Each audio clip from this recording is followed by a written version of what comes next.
Afamolungali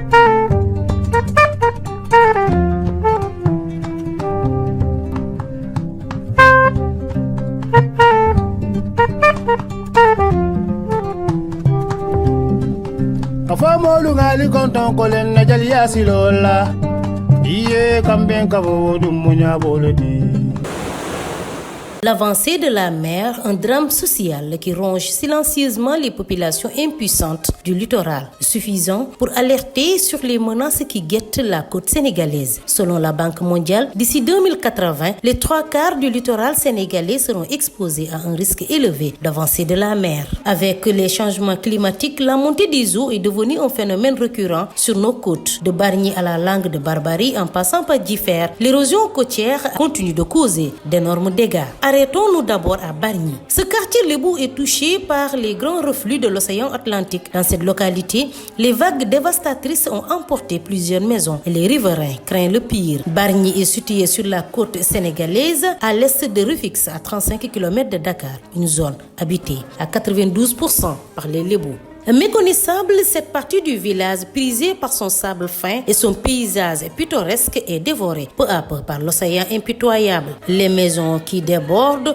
portent déjà les cicatrices de la furie de la mer. Fragiles face à la violence des flots, certaines habitations sont à moitié détruites, tandis que d'autres sont marquées par de grosses fissures. Les lieux portent les stigmates d'une lutte sans fin entre la mer et la terre. Le niveau de la mer augmente de 3 à 4 mm par an sur les côtes ouest africaines. L'avancée de la mer s'accentue particulièrement sur la Grande Côte, mais aujourd'hui, avec les nombreux dégâts causés par 87, avec la rupture de la flèche littorale et la disparition partielle de l'usine de pêche de Differ. Très vulnérable à l'érosion côtière et à l'élévation du niveau de la mer, Differ risque de disparaître dans les années à venir si des mesures immédiates ne sont pas prises. Pour protéger ce village de pêcheurs, il est impératif de mettre en place des ouvrages de protection côtière tels que des digues et des systèmes de gestion des sédiments. Les experts préconisent également la restauration des mangroves qui peuvent servir de barrière naturelle contre l'érosion et les inondations. Quittons Differ pour le nord du Sénégal,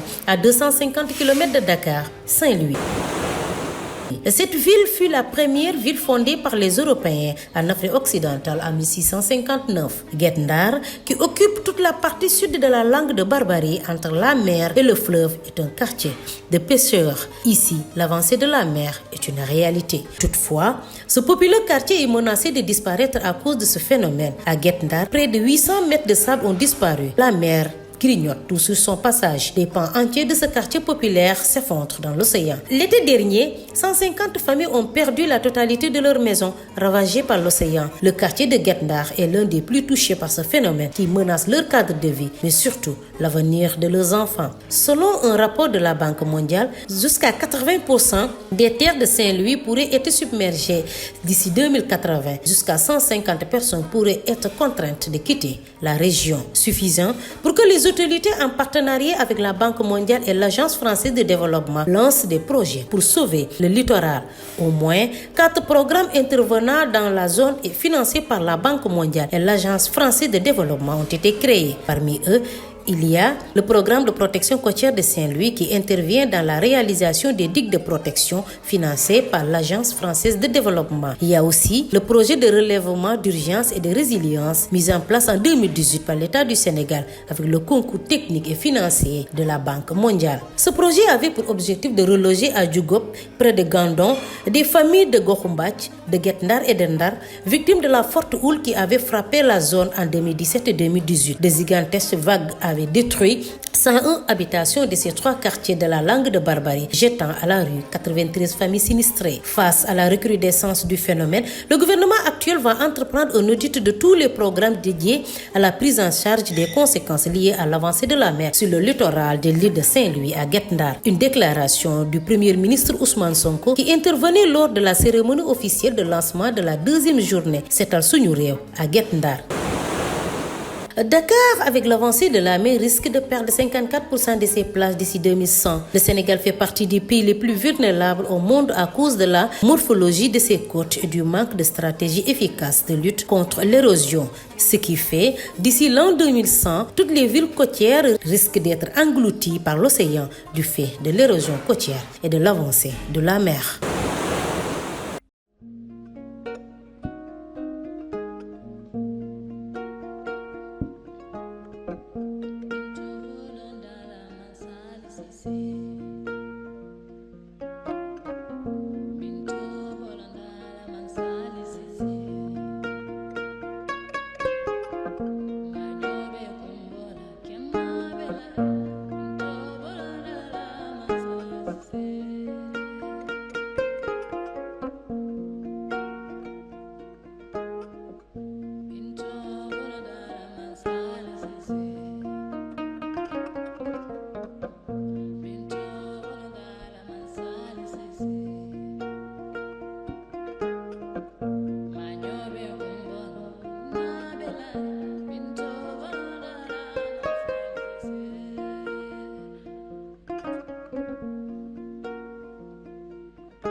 Kafa molu ngali konton kolen na jali yasilola.